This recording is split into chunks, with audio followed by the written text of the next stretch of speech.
Hi everyone! So today I'm going to make another Tarot of the Gods video and I'm going to look at Kali this week. I think one of the reasons that I haven't done a Tarot of the Gods video in so long is because I knew that I wanted to do Kali next. Kali is kind of perhaps the last deity on the initial list that I made of deities that I knew I definitely wanted to cover in this series. And she is a strange kind of deity for me in that she looms large and she is very important to me. She holds a lot of symbolic importance, but at the same time I haven't worked with her or really acknowledged her properly in my practice at all. Like, she hasn't found her place in my spiritual practice at all. And you can possibly say the same thing about Odin, that I can kind of feel him hovering around the sidelines, but that he hasn't quite made himself known. But Kali is even more distant for me, and I haven't even really taken any steps towards working with her in any proper way at all, because I just, to some degree, I feel like it's because her role is partly filled by the Morrigan, and particularly the Morrigan in the guise of Bive. I do feel that there are enough similarities between them that any need I might feel to work with Kali can be very easily and more readily for me filled by working with the Morrigan, because she is familiar to me and indeed the only deity with whom I've actually worked with closely and with whom I feel an immediate kind of connection. So Kali is a little bit of a difficult one for me because I feel like she is incredibly important on some level for me in my spiritual practice, that there is some very deep core archetype that she taps into, and perhaps it is so innate and so deep and so core that it's difficult for me to actually look her straight in the eye, like looking at the sun. So I found that actually picking out cards for Kali, I mean, I know I've said this in every video that it's kind of difficult to pick out cards, or to pick one card, or to pick out just four. I actually almost had the opposite problem with Kali, in that obviously the first card I went for was the Tower, and that was a really obvious choice for me because I feel like Kali just is the Tower. The two of them are totally connected for me in my mind. But actually beyond that, I had difficulty picking any other card that I felt I could really justify choosing to represent her. It was, yeah, like I say, it was almost the opposite problem. Rather than having too many cards that I felt like I could pick up and talk about in the context of Kali, I actually found it difficult to choose any more at all. But I did. I came up with 3 more. And this video is going to be quite off the cuff. Again, when I was trying to write down my notes, nothing was really coming together. Reading her stories, reading things about her, I haven't done an awful lot of reading about Kali, but I have done a bit. I have a kind of a basic running understanding of her stories and her role and stuff like that. But again, nothing was really sparking any new ideas or new card connections. So it's been an interesting experience. But I decided that eventually that I just had to bite the bullet and go for it and just see how it goes. So the deck that was the really obvious choice for me to use, I think, for Kali is the Wild Unknown. And I'm not altogether sure that the Tower in the Wild Unknown is my favourite tarot card. That's a bit of a tongue twister. I think I actually still prefer the Shadowscapes Tower.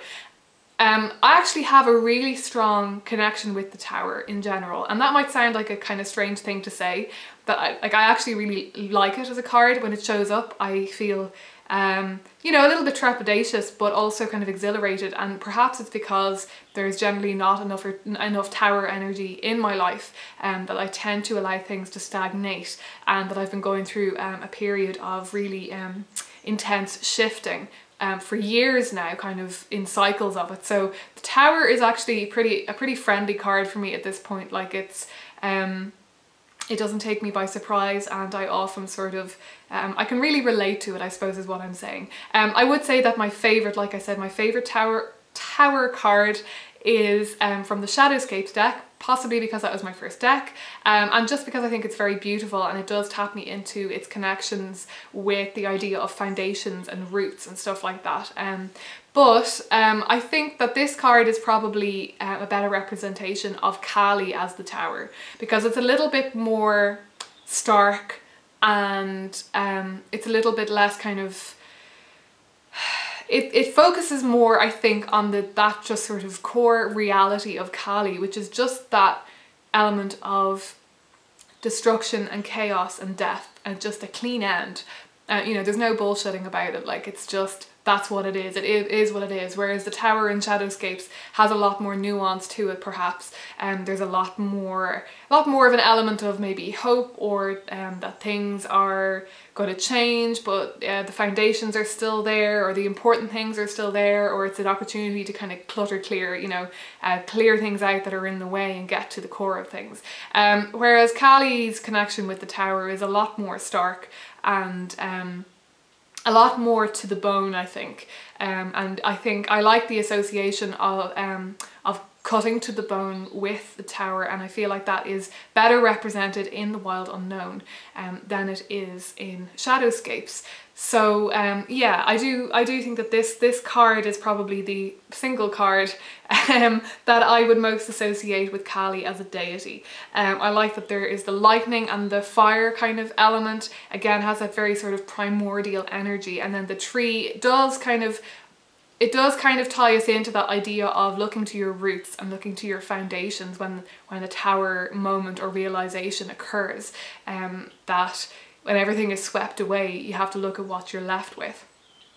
For me, when it comes to Kali, this also taps me into the idea of what exists beyond existence, or what exists beyond the universe as we know it, beyond time, beyond the Big Bang. What is there when you cut back all of creation, and when all of that is destroyed, what is still there? What is the core of existence? In some ways I could say that maybe for me Kali is that core of existence.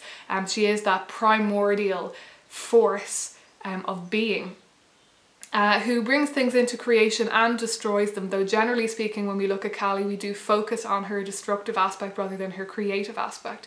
But she does have that kind of nurturing quality to her too, and I think, yeah, the combination of sort of primordial energy and destructive chaos is a really strong combination in this card, and definitely to me speaks very strongly of Kali's energy. So the second card that I chose was the Devil, and I did actually decide to use the Shadowscapes card for this rather than the Wild Unknown card, because again I actually really enjoy the Devil in Shadowscapes. I've never really bonded to it in any of the other decks that I have, and I don't know, like when the Devil comes up in Rider-Waite, I feel like it doesn't as quickly evoke all the different kind of associations that I have built up around the card over time. And when I started my original excuse me, tarot journal, I started kind of drawing a random card every now and then and journaling about it at some length. And one of the first cards that I actually drew to do this with was the Devil, and I was really surprised at the amount, the wealth of inspiration and inner understanding and self-knowledge that actually started to pour forth. So this card to me is all about the shadow, primarily. Obviously there are other ways of looking at the Devil depending on how it comes up in a spread and stuff like that. There are other associations that can be made, but particularly with the Shadowscapes deck and in relation to Kali, I look at the Devil as a manifestation of the shadow. And Kali very often is, she's kind of a wake-up call to the shadow, and I think something we forget about the shadow and the more repressed aspects of the psyche is that it's not just about kind of social interactions, how we feel about other people, and you know, maybe repressed rage or bitterness and things that we don't like about ourselves and stuff like that. But I also feel that the shadow has an awful lot to do with, again, kind of that primordial energy of being, and the wildness in a person, and our connection to chaos and wilderness and wildness, and often that core inner desire to break free of the confines of ego and all of these kind of expectations that society has imposed on us, and kind of go back to the wild, go back to a more animalistic nature that still resides within all of us. And I feel like it has a lot to do with very old, deep layers of the brain, which in a very real way are very animalistic, and that, you know, our humanity has been built up over time as our brain has evolved, and we've turned into these intellectual, complexly conscious human beings who are very social and live in community, live in these complex societies, and the shadow for me, while it does kind of tap into some of the more tangled aspects of that kind of society and that ego, and it definitely, working with the shadow allows us to sort of break into some of the patterns of thought that we that are going on, that we maybe don't want to acknowledge in ourselves and stuff like that. So a lot of the shadow has to do with this sort of front part of the brain that is to do with consciousness and ego and society and all that kind of stuff. But I also, like I say, understand the shadow to, at its core, to be this urge to return to wildness, and to return to some sort of primitive state of being. And in some ways I think that is very much connected to the urge to return to death and to the all, and to kind of decay back into the earth, and that there is this sort of call to return to the Dark Mother, the devouring mother, in that as well. So yeah, the devil just reminds me of that aspect of Kali.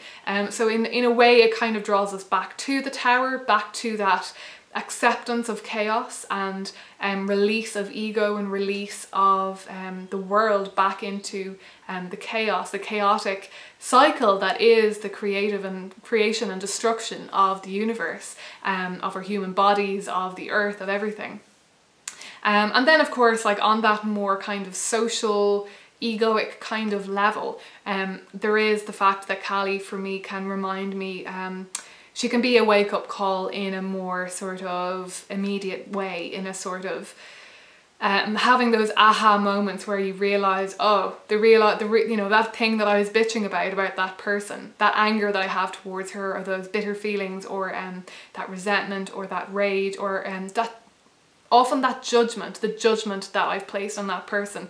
The devil often reminds me of those moments where we suddenly go, oh, those are feelings that I'm having about myself that I'm just projecting onto that other person, and realizing that we are in fact like caging away this part of ourselves. So yeah, I think the tower, both the tower and the devil, have this sort of dual function in relation to Kali. And I kind of think that they work both on the macro and the micro, and that Kali works very much on these levels as well. They work on the micro level in terms of personal realizations and social interactions and discovering inner truths and stuff like that. And then on the macro level, of course, we're looking at the sort of deep, chaotic, creative, destructive patterns of cosmos, and what it means to really feel that and be a part of it and submit to it and accept that in the end of the day we are just a part of that chaotic cycle, and that there's no railing against it, that we have to, we can, throughout our lives to some extent perhaps, we have to stand up to Kali, we have to push away those parts of ourselves that are kind of destructive, that are trying to push us to run away from things, to retreat to wildness and completely push away society. But at the same time then ultimately we have to submit to that on some level. We have to acknowledge our own wildness, our inner wildness, our creativity, and our deepest urges, and find some sort of balance, because in order to sort of live social lives and in order to live in the way that humans need to live, I think we need to find a balance between the two reactions to Kali, of sort of standing our ground and maybe fighting against her, but then also acknowledging the level on which we have to submit. I'm not sure that the Ten of Swords really adds an awful lot to that argument or to that kind of idea or energy, but it definitely follows on very well from that idea of submission and the ultimate reality of, like I said, the inevitable destruction of everything. And I think while Kali definitely taps into that sort of inevitable end, that sort of brutal finality that can occur, you know, with cycles in our lives and with our own lives in general, and just with everything in cosmos. I think that in a way she also reminds us of that sort of glimmer of hope that does lie beyond the Ten of Swords. The idea that with every final ending, no matter how final, no matter how brutal, there will be a new beginning, because that's how cosmos works. It continues to cycle, it continues to change. And also that this brutal, inevitable ending is necessary for new creation, for new life. It's necessary for new novelties and new amazing things to arise in the universe, and for, you know, the progression of, well, if there is a progression in cosmos, or, you know, whether it's just a never-ending cycle. Yeah, this moment of truth and finality and ending, the closing of a door, is absolutely necessary. And Kali isn't necessarily going to hold your hand while you go through that, but sometimes I think it's important to acknowledge the necessity of that, and to remember that ultimately sometimes we have to stop railing against it, and that it's not personal. It's, you know, this happens on a macro level too. Everything comes to an end, and at some point we have to just accept what is inevitable and what we can't change, and live with it and take the seed of hope from that we can. And finally, on a slightly more positive and nurturing note, I chose the Queen of Wands. Now this might sound like a slightly strange choice. Oh, I should say the Mother of Wands, as it is called in the Wild Unknown deck. This might sound like a slightly strange choice, but I actually think it's very apt, because there is this nurturing, mothering aspect to Kali as well. And I think while the devouring aspect, kind of the devouring mother aspect of her, gets primarily focused on, she definitely does contain that sort of dual energy of the nurturing mother versus the devouring mother. And this is something that Jung has talked about in the archetype of the mother, and the mother always has this sort of these dual functions. And so it is important to have a look at her nurturing aspects as well when we're looking at Kali. I like that this card in particular does have a particularly fierce nurturing element to it, the snake wrapped around her eggs. There's this very protective, fierce, loyal component to this card, and I think that's important to remember. The Queen of Wands, she is a nurturer, as are all of the queens, but she is a particularly fierce nurturer. She is determined to bring into being her children, her creative endeavours. I also think that this card kind of taps into the wild energy of Kali, and in a more kind of positive way maybe than looking at the more kind of destructive, inevitable kind of tower moments. We also have just this wild glee, I think, that you can be found in Kali too. And this can be a very, very powerful energy to tap into with the creative process, with the artistic creative process in particular. And I think anybody who has ever attempted to create something artistically will understand what I mean when I say that the artistic process it's very often extremely satisfying and enjoyable, and we get totally wrapped up in it, and it can be exhilarating and blissful. But it does have this dark edge. It does feel like it pushes us close to the edge of our humanity in a way, I think, when we get really deep down into that desire and that need that spurs creative endeavours. At its core, it has this same sort of dark seed, I think, that like all of our human desires and needs and wants kind of arise out of. It is sort of born of this dissatisfaction that seems to be innate to humans. And there is always this feeling of the artist is never finished, you know? The artist never creates something and then says, I'm done. That's it. I've said everything that needs to be said. Having an artistic temperament, and indeed I think everybody has an artistic temperament, whether it's completely hidden and pushed down within them or it is on a more surface level. I think everybody has this within them, this burning urge to create and express. But the artist, yeah, the artist never dies, and the artist never puts down his or her tools and is never satisfied. Because there is always more to be expressing, and we will never achieve perfect expression of our feelings, of cosmos, or of anything. And in a way, I think this mirrors as well on the macro level the way that cosmos keeps changing and destroying and creating. It's almost like the same process, that there is this feeling that at its core, cosmos exists in the way that it does because there never will be a perfect expression of it, and its whole drive to, its whole being, its whole existence, the whole fact of its being is built on this sort of impossibility of perfection and completion. And if it was perfect and complete, well then nothing would exist or happen or change. It would be completely meaningless, and it's impossible to comprehend a universe which is perfect because it would never change. So how could it even involve consciousness or experience? If nothing ever changes, there would be no time, there would be no, you see what I mean? So for me, the artistic experience and the artistic drive is very, very tied in with the artistic drive of cosmos itself. And Kali very aptly kind of bridges this, this sometimes seemingly immeasurable gulf between the cosmos and the individual, but I definitely think that tapping into our energy brings that closer and makes us feel, you know, even if we're just creating a painting that we think, oh, you know, this is no good, it's not perfect, it's not wonderful, I'm not any good at this particular skill. I don't think that matters at all. What matters is the feeling behind it, and that we can tap into that wild energy of Kali, that we must continue to create.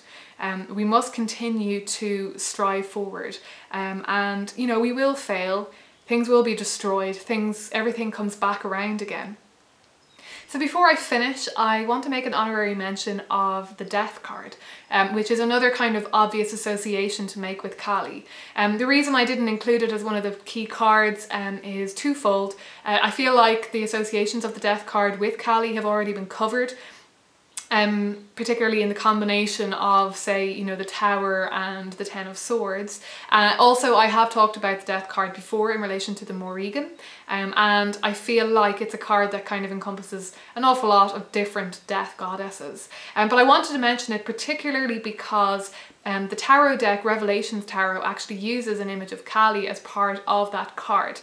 I do own that deck, but I don't have it on me at the moment. It's in my parents' house, so I'll include an image into the video for you to see that.